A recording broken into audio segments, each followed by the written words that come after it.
먼저 좀 스크린을 같이 보도록 하겠습니다.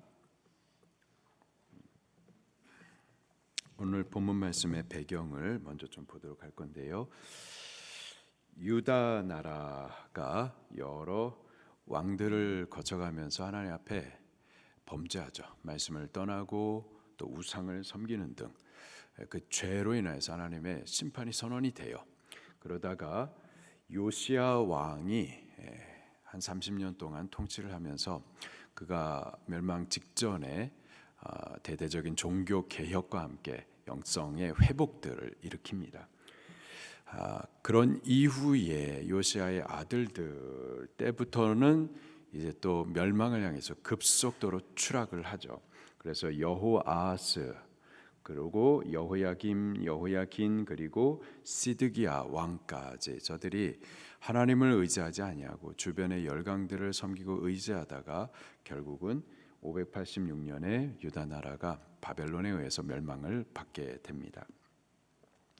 예레미야 선지자는요, 요시야 왕 13년 때부터 시작을 해가지고 시드기야 말, 곧 바벨론에 멸망할 때까지, 요시야 때, 곧 영적인 부흥이 있을 때부터 그 이후에 빠르게 추락하여 멸망할 때까지, 그래서 저가 나라의 멸망을 보았었던, 멸망 당시의 역사를 살면서 선지 활동을 했었던 선지자였었죠. 우리가 어저께는 21장에서는 멸망 때의 그 유다 나라의 마지막 왕이었었던 시드기야 왕 때를 보았었어요. 오늘은 여호아하스 왕, 그리고 여호야김, 여호야긴 때 각 시대에 예레미야가 선언했었던 그 말씀에 대해서 기록을 해주고 있습니다. 유다의 왕들, 그 왕가에 대하여서 하나님의 말씀을 선언해주면서 제발 말씀을 따르라, 따르면 복이겠지만은 안 따르면 멸망이다 경고해주고, 근데 그 경고를 듣지 않은 그 유다 왕들이 어떻게 되는지에 대해서 말씀이 기록이 되어 있습니다. 같이 이제 성경을 보도록 하겠습니다.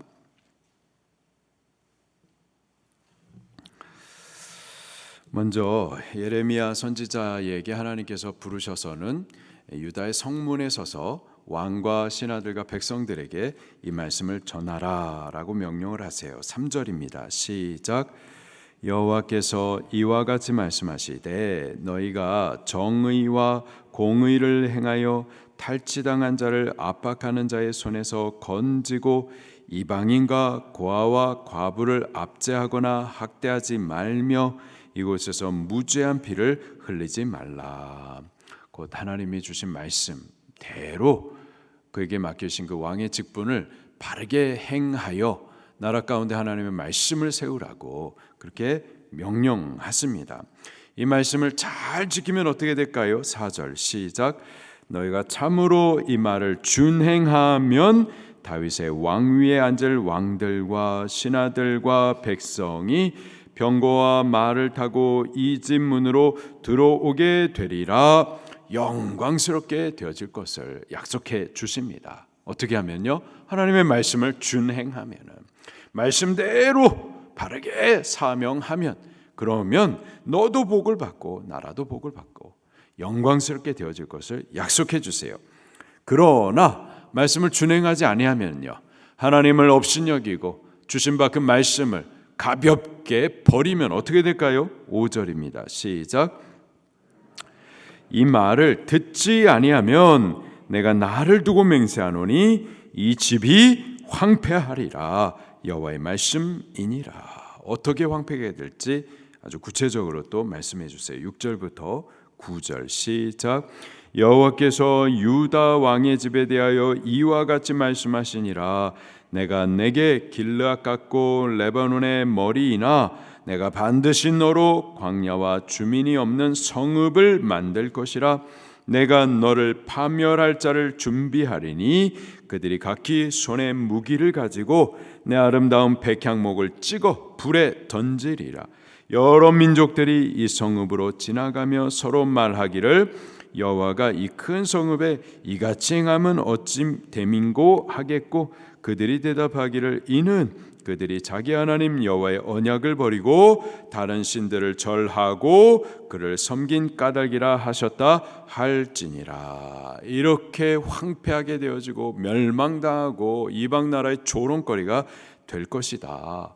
그러니 여호와 하나님의 말씀을 존중히 여기며 말씀 따르라 이렇게 권해주고 또 경고도 해 주었죠.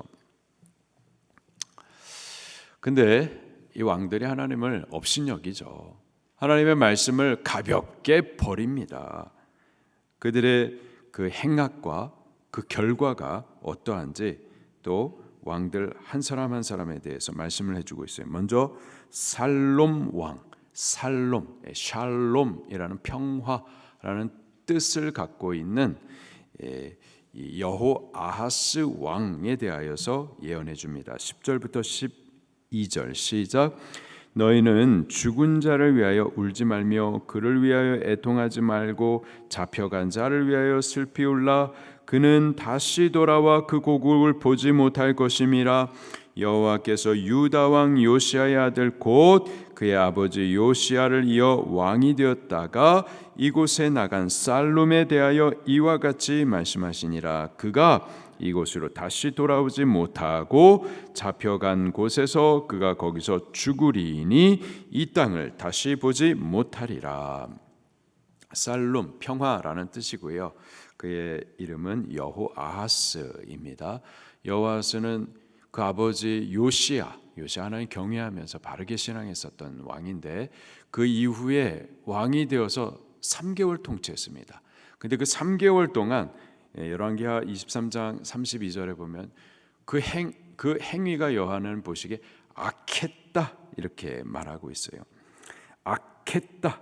악함으로 인하여서 그가 애굽 왕에 의하여서 사로잡혀 갑니다. 3개월 만에. 그리고 애굽에서 다시 돌아오지 못하고 애굽 땅에서 죽게 되죠. 경고해주고 말씀 따라 행해야 된다. 분명히 말씀해 주신데 말씀을 멸시하고 함부로 여기고 하나님 보시기에 업신여기면서 행악함이니까 결국 말씀대로 저가 사로잡혀 이방 땅에서 죽임을 당하게 된 거죠. 그 이후에 이제 또 여호야김 왕에 대하여서도 기록해주고 있어요. 13절 말씀부터 또 보겠습니다. 시작.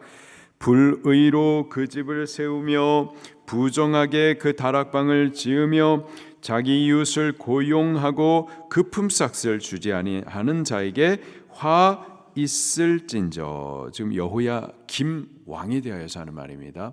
그는 아주 탐욕이 강했었던, 그래서 자기 집을 위하여서 아름답게 꾸미되 품삯을 주지 않는 아주 욕심장이고 아주 불의한 자였었죠. 계속해서 볼게요. 14절 시작.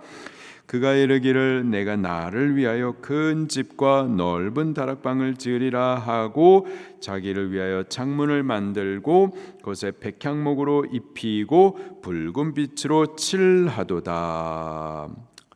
이렇게 탐욕적으로 생활하던 자였었습니다. 하나님께서 안타까워하시면서 너 아버지는 안 그랬지 않느냐, 너 아버지 요시아 왕은 바르게 행하면서 너에게 신앙의 본을 보이지 않았느냐 안타까워하시면 말씀하십니다. 15절부터 시작. 많이 사용하여 왕이 될 수 있겠느냐? 내 아버지 요시아가 먹거나 마시지 아니하였으며 정의와 공의를 행하지 아니하였느냐? 그때에 그가 형통하였었느니라. 그는 가난한 자와 궁핍한 자를 변호하고 형통하였나니 이것이 나를 알미 아니냐? 여호와의 말씀이니라. 그러나 내 두 눈과 마음은 탐욕과 무지한 피를 흘림과 압박과 포악을 행하려 할 뿐이니라. 그러므로 여호와께서 유다의 왕 요시아의 아들 여호야김에 대하여 이와 같이 말씀하시니라. 무리가 그를 위하여 슬프다 내 형제여 슬프다 내 자매여 하며 통곡하지 아니할 것이며 그를 위하여 슬프다 주여 슬프다 그 영광이여 하며 통곡하지도 아니할 것이라. 그가 끌려 예루살렘 문 밖에 던져지고 나귀같이 매장함을 당하리라. 아멘. 여기 여호야김 왕은 아주 못해 처먹은 왕이었었습니다. 예레미야 36장에 그의 행악에 대하여서 또 기록하는 바가 있는데, 이렇게 못되게 행하니까 하나님께서 결국 예레미야를 통하여서 여호야김에게 말씀을 주십니다. 예레미야가 두루마리 책에다가 말씀을 적어요. 그리고 그 말씀을 결국은 이 여호야김이 듣습니다. 화로에 앉아가지고 그 말씀을 듣는데 듣기 싫은 거예요. 그래서는 그 두루마리에 기록된 여호와 하나님의 말씀을 칼로 베가지고 앞에 있는 화로에다가 던져서 불살라버려요. 하나님의 말씀을, 성경 말씀을 찢어 불살라버려요. 이런 일들이요 지금도 있습니다. 지금도. 긍정의 힘, 아마 여러분들 중에서도 읽으신 분이 있을 거예요. 긍정의 힘, 조엘 오스틴. 실제로 그분은 안수받은 목사도 아닌데, 하여튼 그 대중을 선동하는 이 다신론자죠. 그 종교 다원주의, 대표적인 종교 다원주의자. 근데 그가 자기의 신학이 하나님의 말씀과 자기의 신학이 맞지가 않아요. 그래서 내 신학에 맞지 않는 성경, 어떻게 성경이 이럴 수 있느냐, 그래서 이걸 찢어버립니다. 그런 일들이 지금도 벌어지고 있어요. 결국 어떻게 되느냐, 19절 말씀에 그가 끌려 예루살렘 문 밖에 던져지고 나귀같이 짐승같이 매장함을 당하리라. 바벨론 왕에 의해서 쇠사슬에 묶여가지고 이방 나라의 포로로 아주 비참하게 끌려가게 됩니다. 말씀대로 행하지 않으면, 그러면 말씀이 경고하는 대로 심판을 받게 되는 거죠. 또 24절 말씀부터 보게 되면은요, 또 여호야김의 아들이었었던 여호야긴 왕의 행악, 그리고 말씀대로 어떻게 심판을 받는지에 대해서도 또 기록하고 있습니다. 24절 시작. 여호와의 말씀이니라. 나의 삶을 두고 맹세하노니 유다 왕 여호야김의 아들 고니야가 나의 오른손에 인장반지라 할지라도 내가 빼어 내 생명을 찾는 자의 손과 내가 두려워하는 자의 손, 곧 바벨론의 왕 느부갓네살의 손에 줄 것이라. 26절. 너를 낳은 어머니를 너희가 나지 아니한 다른 지방으로 쫓아내리니 너희가 거기에서 죽으리라. 그들이 그들의 마음에 돌아오기를 사모하는 땅에 돌아오지 못하리라. 이 사람 고니야는 천하고 깨진 그릇이냐, 좋아하지 아니하는 그릇이냐, 어찌하여 그와 그의 자손이 쫓겨나서 알지 못하는 땅에 들어갔는고. 고니야, 여고냐라고도 불리고 여호야긴 왕을 말합니다. 여호야긴 왕도 3개월 통치했어요. 근데 그 3개월 동안에 하나님 보시기에 악했었습니다. 결국은 그와 그의 어머니가 함께 이렇게 쫓겨나게 되죠. 하나님께서 이렇게 말씀하십니다. 29절입니다. 시작. 땅이여 땅이여 땅이여 여호와의 말씀을 들을지니라. 땅이여 땅이여 땅이여, 약속의 땅에 거하는 예루살렘 백성들을 말하는 겁니다. 예루살렘 백성이요, 예루살렘 백성이요, 땅 곧 하나님께서 언약하신 은혜로 베풀어 주신 그 땅 안에 은혜로 살고 있는 이 백성이요, 제발 여호와 하나님의 말씀을 들으라라는 거죠. 듣기만 하면은 복을 받는데, 생명이고 보호를 받는데, 근데 반대로 듣지 아니하면은 이러한 심판을 받는데, 도무지 이 왕들도 백성들도 여호와 하나님을 업신여기며 그 말씀을 가볍게 여기면서 듣기를 거부하고 버리는 거죠. 그때만 그랬을까요? 지금도 마찬가지입니다. 지금도 여호와 하나님께서 말씀으로 우리에게 경고해 주세요.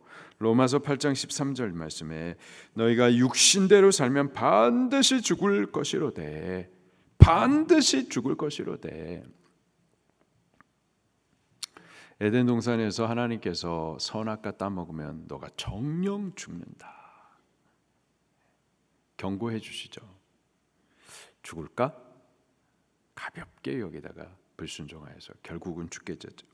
너희가 육신대로 살면 반드시 죽을 것이로되. 육신대로, 육신의 죄악대로 그렇게 살면 반드시 죽는데 가볍게 여기 육신대로 살아요.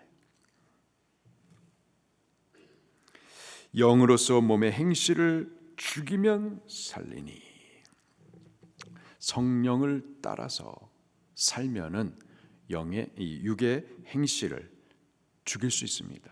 죄악의 행위를 죽일 수가 있어요. 그런데 성령을 따라 행한다, 나는 성령을 따라 행한다, 성령의 감동을 따라 행한다 하면서 말씀을 따라 살지 않아요. 성령은요 진리의 영입니다. 우리를 진리 가운데로 인도하시고 진리를 살게 해주시는 분이 성령이에요. 그래서 우리가 성령 충만하면은요 율법의 온전함을 따라 살게 됩니다. 근데 율법을 살지 않으면서, 말씀을 살지 않으면서 성령의 감동을 따라 살게 돼요. 그런 엉터리가 어디 있어요? 육신을 따라 살면서 성령을, 나는 감동을 따른다, 말씀을 배우지 아니하고 말씀을 가까이 하지 아니하고 말씀을 살지 않으면서 성령을 따라 행한 그런 엉터리가 어디 있어요? 우리 하나님의 말씀을 두렵게 받으십시다. 성령은 진리의 영이 우리를 진리 가운데로 인도하세요. 진리를 따르게 하십니다. 말씀을 존귀히 여기게 하시고 사모하게 하시고 말씀 안에 들어가게 하시고 말씀을 우리 안에 모시게 하시고 또 말씀을 따라 살려고 도우세요. 우리는 말씀 존중히 여기면서 말씀을 따라 살 수 있기를 예수님 이름으로 축원합니다.